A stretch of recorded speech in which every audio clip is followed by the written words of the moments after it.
Só um pequeno lembrete antes de eu começar o vídeo. Eu lancei recentemente 2 livros numa edição super limitada. Eles se chamam Jardim Interno e Mapas, caso o mundo não termine.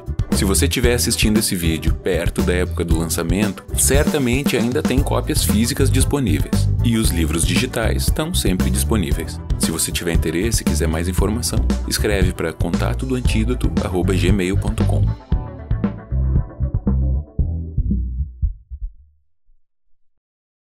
Você coloca Space Jam 2 para tocar no seu serviço de streaming favorito e totalmente legal, lícito e isentos de problemas com direitos autorais. O que poderia dar errado? Começa uma montagem com o LeBron fazendo jogadas maravilhosas, com trechos em que ele esbanja carisma, uma música empolgante tocando. O que poderia dar errado? Alguns dos personagens mais queridos das infâncias de várias gerações interagindo em um filme com um orçamento gigantesco. O que poderia dar errado?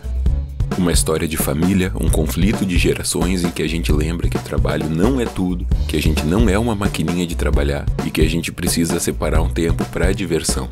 O que poderia dar errado? Uma lição sobre como não devemos nos render aos algoritmos, na figura de um vilão interpretado pelo incrível ator Don Cheadle. O que é que poderia dar errado? Para trabalhar e costurar todas as referências, uma direção de arte que mistura técnicas e estilos e uma trilha sonora caprichada. O que é que poderia dar errado? O que poderia dar errado é que não adianta ficar puxando o gatilho sem antes colocar munição. O que poderia dar errado é que as referências são uma excelente matéria-prima, mas não são sozinhas o suficiente para um bom produto final. O que poderia dar errado é que muita gente já está de saco cheio da nostalgia pela nostalgia. Space Jam 2 mal estreou e já tivemos uma avalanche de críticas. A imensa maioria delas diz respeito ao filme ser uma gigantesca peça de propaganda, de marketing para o streaming da Warner. O nome Warner e a logo da empresa seguem aparecendo de pouco em pouco. O filme faz um esforço gigantesco para lembrar o público de todas as propriedades intelectuais que a empresa tem a oferecer, de Super-Homem a Casablanca.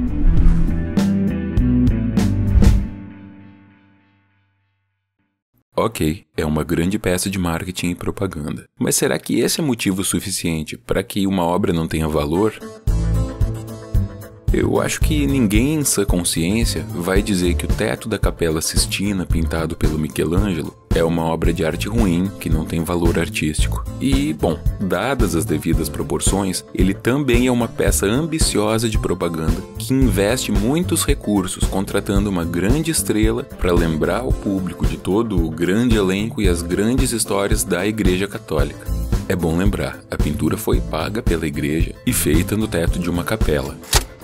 Embora a Warner tenha muitos erros no seu currículo, a Igreja Católica no final do século XV já tinha acumulado milhões de motivos para fazermos nossas críticas. Então, ao que parece, fazer uma grande peça de propaganda que menciona superficialmente muitos personagens e histórias não impede que o produto final seja uma obra-prima.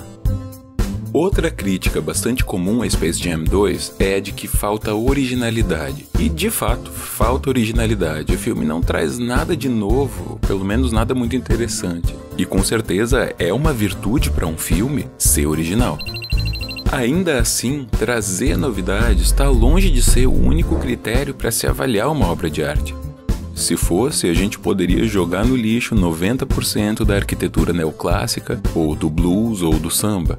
Além disso, seria no mínimo injusto cobrar originalidade de um filme que é a parte 2 de uma franquia, ainda mais quando nem mesmo a parte 1, a original, era muito inovadora. Assim como o filme novo serve para vender um serviço de streaming, o original fez rios de dinheiro com a venda de merchandising, e foi criticado por não ser muito mais do que isso. Mas, sob vários critérios, o filme novo falhou. This idea is just straight up bad. It's among the worst ideas I've ever heard. Top 5, easy. Indústria cultural é um termo publicado por Max Horkheimer e Theodor Adorno lá na década de 40. Esse termo explora as formas como, dentro da lógica do capitalismo, se desenvolve uma indústria cultural que cria produtos como filme, músicas, revistas, que são usados para manipular a sociedade para se tornar mais passiva, dócil e aceitar a lógica do capitalismo como ela é.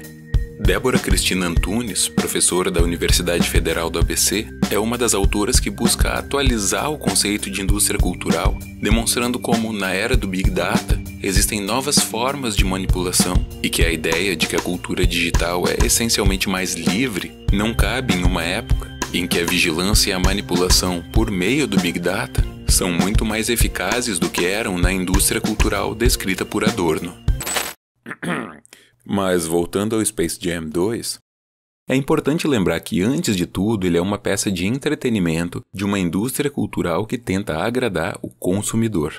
Se ele falhou em trazer uma experiência agradável para a maior parte do seu público, se ele falhou em demonstrar o poder de fogo da Warner, em trazer um conteúdo novo que satisfaz a audiência, então é justo considerar que o filme falhou dentro do seu próprio jogo. Mas por que ele falhou?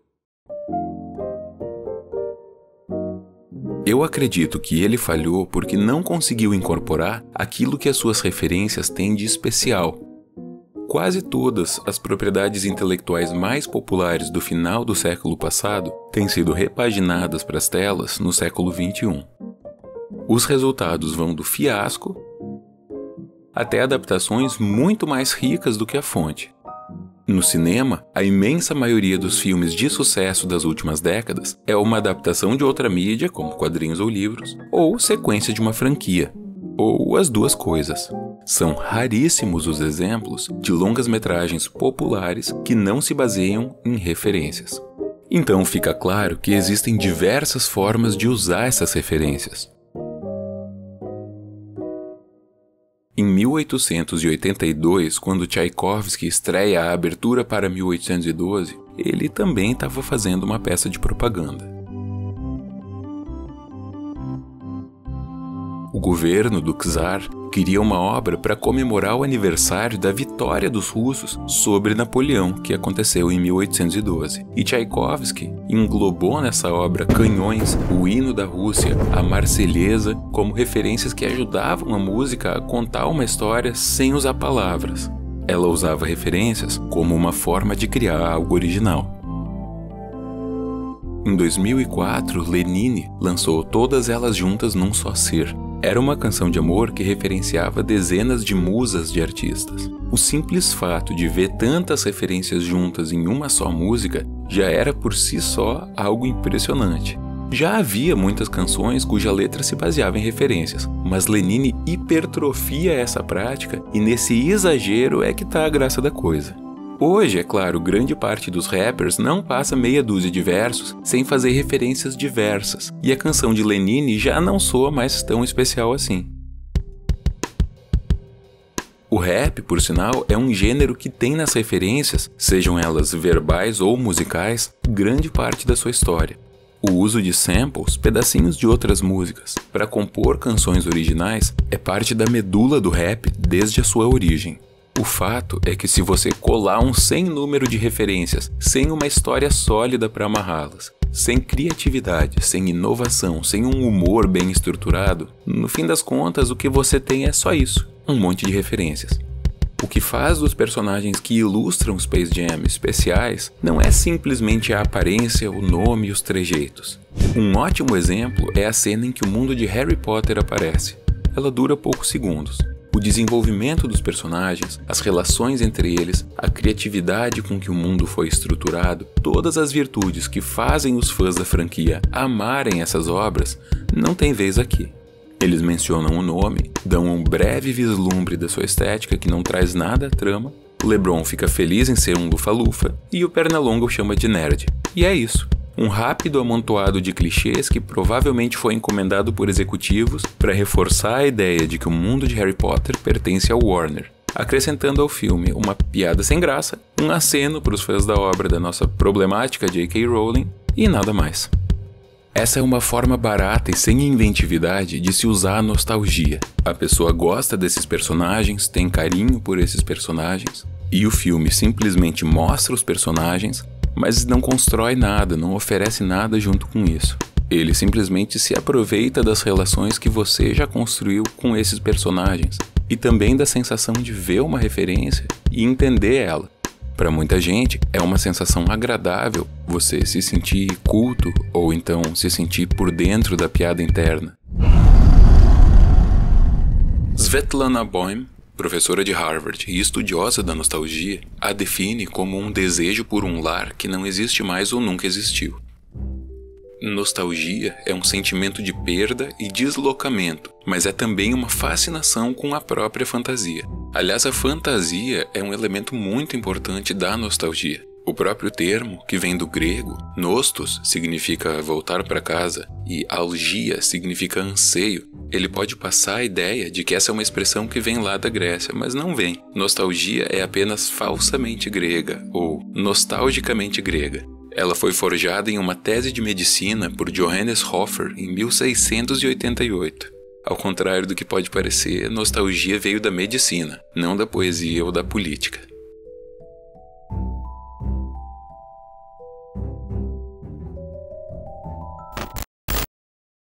Precisamente 2 semanas depois da estreia do filme, aconteceu outra estreia de um produto escancaradamente comercial que reúne grandes nomes, é baseado na nostalgia, num intenso uso de referências e etc. Bruno Mars e Anderson .Paak são 2 artistas que não precisam provar mais nada para ninguém. Em suas respectivas carreiras, conquistaram popularidade, dinheiro, respeito da crítica e de outros músicos. Recentemente, lançaram 2 músicas como uma dupla, o Silk Sonic. Aliás, também lançado pela Warner. Leave the Door Open, lançado em março, foi um estrondoso sucesso de público e crítica. Skate, lançada no finalzinho de julho, segue um caminho parecido. Janessa Williams, do The Guardian, disse que a dupla estava do lado certo do pastiche. A palavra pastiche vem do italiano pasticcio, que é um patê ou um recheio feito de diversos ingredientes. A palavra é geralmente usada para se referir a obras de arte que imitam as características de uma outra obra, ou de um outro artista, ou de um outro movimento artístico. É uma palavra usada por vários campos do conhecimento. Por exemplo, em estudo de design de videogames e análise qualitativa de dados de software, Amanda-Marie Leblanc recupera conceitos de autores como Frederick Jameson para mostrar como o pastiche ainda é uma característica fundamental da cultura no pós-modernismo e como ainda faz sentido diferenciar pastiche de paródia por mimetizar as características, não para ridicularizar essas características, não para fazer comédia às custas delas, mas como uma forma de nostalgia.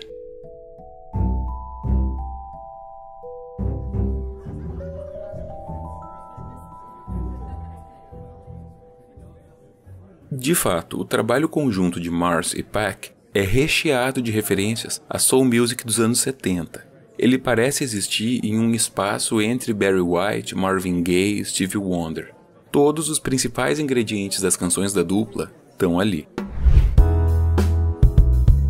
Então, como é que público e crítica têm praticamente um consenso de que a música do Silk Sonic é muito boa e o filme Space Jam 2 é muito ruim?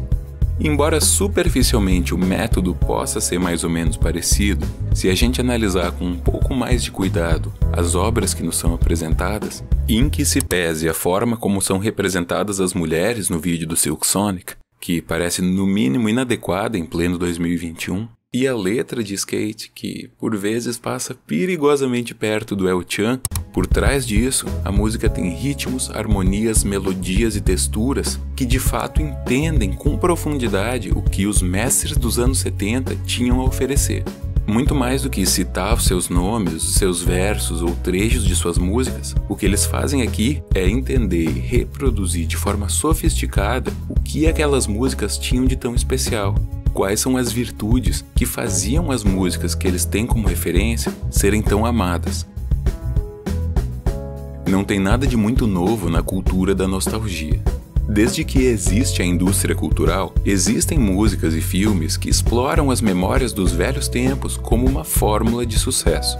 Aliás, mesmo antes da indústria cultural, o próprio Renascimento que é o contexto artístico do Michelangelo, que eu citei antes, se baseia em uma tentativa de retomar as virtudes de um passado idealizado, da Grécia e de Roma. Em 1968, quando o rock estava no auge em termos de popularidade e prestígio artístico, os Beach Boys emplacavam o hit Do It Again, falando sobre o bom e velho rock and roll de antigamente. Em 1975, Raul Seixas e Paulo Coelho lançam a canção A Verdade sobre a Nostalgia, reclamando do excesso de nostalgia na indústria da música.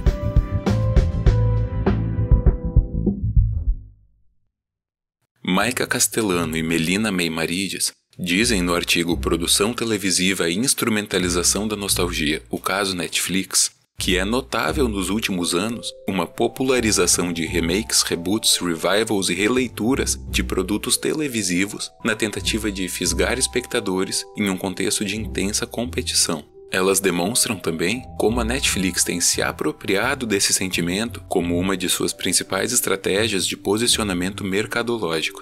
Ou seja, faz sentido que um serviço de streaming que quer competir com a Netflix tente também se valer da mesma estratégia.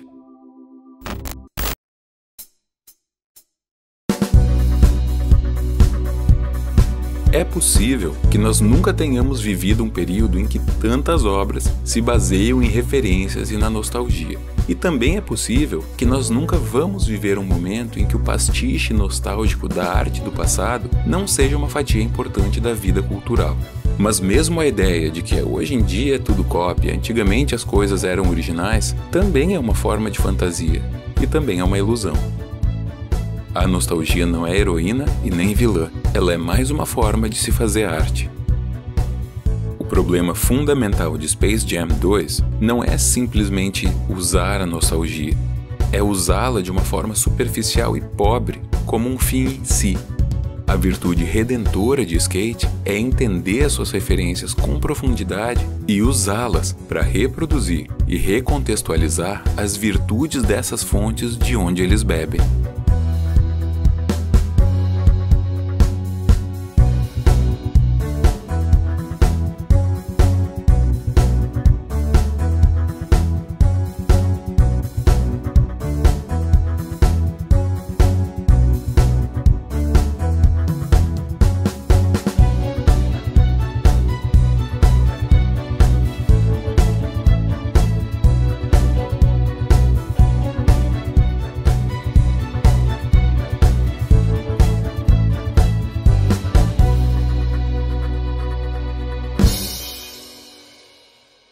E por hoje é só, pessoal.